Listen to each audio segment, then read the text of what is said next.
प्यारे बच्चों, कल हमने भक्ति काल की परिस्थितियाँ की थी, जिसमें राजनीतिक और सामाजिक परिस्थितियों का वर्णन किया था। आज हम आपको धार्मिक, सांस्कृतिक और साहित्यिक परिस्थितियों के बारे में बताएंगे। धार्मिक परिस्थितियाँ राजनीतिक एवं सामाजिक प्रवेश के अनुरूप ही धार्मिक प्रवेश का होना स्वाभाविक है। जिस प्रकार का राजनीतिक माहौल होता है, जिस प्रकार का सामाजिक माहौल होता है, उसी माहौल के अनुसार ही धार्मिक माहौल भी होता है। भक्ति काल के प्रारंभ में हिंदू धर्म अनेक संप्रदायों, मतांतरों में बुरी तरह विभक्त था। शैव, वैष्णव, शाक्त, स्मार्त, सिद्ध, नाथ, वाम मार्गी एक दूसरे की जान तक लेने को उतारू थे। इसी समय इस्लाम का प्रभाव भी भारतीय धर्मों पर पड़ना शुरू हो गया। शासक वर्ग हिंदू धर्म पर अनेक प्रकार के अत्याचार करके उनके पवित्र ग्रंथों, पूजा स्थलों को नष्ट करने पर तुला हुआ था। वल्लभाचार्य जी ने इस ओर संकेत करते हुए लिखा है कि देश मलेच्छाक्रांत है, गंगा आदि तीर्थ दुष्टों द्वारा भ्रष्ट हो रहे हैं। अशिक्षा और अज्ञान के कारण वैदिक धर्म नष्ट हो रहे हैं। जो मुस्लिम शासक थे, उन्होंने हिंदू धर्म का बड़ा पतन किया, हिंदू धर्मों के मंदिरों को, पूजा स्थलों को नष्ट किया। भक्ति काल में उत्तर भारत में अनेक धार्मिक संप्रदाय जैसे रामानंद संप्रदाय, संत संप्रदाय, वल्लभ संप्रदाय का जन्म हुआ। इन संप्रदायों का जीवन, साहित्य, दार्शनिक विचारधारा सरल एवं सुगम थी। सभी अपने दृष्टिकोण का प्रचार प्रसार जनता की भाषा में कर रहे थे। जाति, वर्ण, भेदभाव आदि से संबंधित उनके विचार अत्यंत उदार थे। भक्ति धर्म का मार्ग सबके लिए खोल दिया गया था। धार्मिक परिस्थितियों के विषय में कहा जाता है कि देश में ज्यों ज्यों अराजकता कम होती गई, जीवन में स्थिरता आती गई, त्यों त्यों धार्मिक आंदोलन भी अत्यंत तीव्रता के साथ समाज में अपना प्रभाव प्रकट करने लगे। भक्ति धार्मिक दृष्टि से भक्ति काल में दो मत, संत और भक्त प्रचारित हुए। निर्गुणवादियों को संत और सगुणवादियों को भक्त कहा गया। एक और निर्गुण संतों, सूफियों ने धार्मिक सहनशीलता का मार्ग प्रशस्त किया, तो दूसरी ओर सगुण राम भक्ति शाखा और कृष्ण भक्ति शाखा ने मिलकर मानवीय धर्म को अधिक विस्तृत प्रवेश प्रदान किया।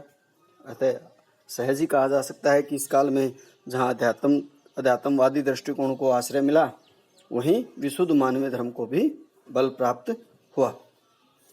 इसके बाद आती हैं सांस्कृतिक परिस्थितियां। भारतीय संस्कृति का मूल मंत्र है समन्वय की चेष्टा। समन्वय की चेष्टा का मतलब होता है सभी धर्मों में एक समन्वय की भावना होना। सभी व्यक्ति अपने अपने धर्म को श्रेष्ठ मानते थे, अपने अपने मत को श्रेष्ठ मानते थे, और भारतीय जो संस्कृति है वो यही है कि सभी धर्मों का सम्मान किया जाए। भक्ति काल में निरंतर होने वाले बाह्य आक्रमणों का परिणाम यह हुआ कि बाह्य आक्रमणकारी अपने साथ अपनी संस्कृति को भी लेते आए, जो कालांतर में भारतीय संस्कृति का एक अभिन्न अंग बन गई।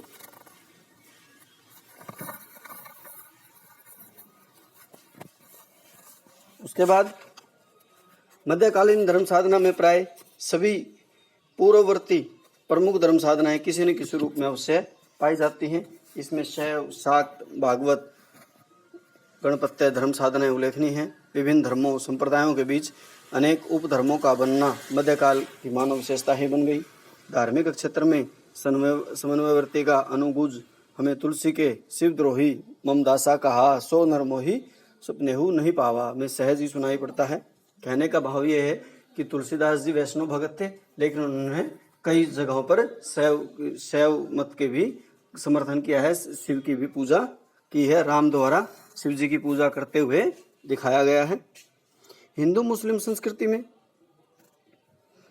की निकटता के परिणाम स्वरूप चित्तर, संगीत, साहित्य, कलाओं दोनों की संस्कृतियों के बीच आदान प्रदान हुआ। इस काल के नायक नायिकाओं के नयनाभिराम चित्रों में, भारतीय एवं ईरानी संगीत के सम्मिश्रण में तथा आदि ग्रंथ में प्राप्त राग रागनियों और शैलियों में इस संबंध की भावना, इस समन्वय की झलक दिखाई देती है। इस वातावरण में भक्ति आंदोलन का विकास हुआ। फिर आती है साहित्यिक परिस्थितियां। हमने शुरू में बताया था राजनीतिक माहौल कैसा है, सामाजिक माहौल कैसा है, धार्मिक माहौल कैसा है। इन तीनों के आधार पर ही साहित्य लिखा गया। हम उसमें के साहित्य को पढ़कर उसमें की राजनीतिक, सामाजिक और धार्मिक परिस्थितियों को जान सकते हैं। हम जानते हैं कि भाव, भाषा, उद्देश्य इन तीनों की सर्वोच्चता के कारण भक्तिकालीन हिंदी साहित्य सर्वश्रेष्ठ करार दिया गया। यद्यपि मुगलों ने फारसी को राजभाषा का सम्मान देकर संस्कृत और हिंदी को गौण स्थान पर बैठा दिया, फिर भी तत्कालीन हिंदी में लोकप्रिय साहित्य की रचना हुई। कबीर, जायसी, सूर, तुलसी के साहित्य के बल पर ही भक्तिकालीन साहित्य को स्वर्णयुग कहा गया।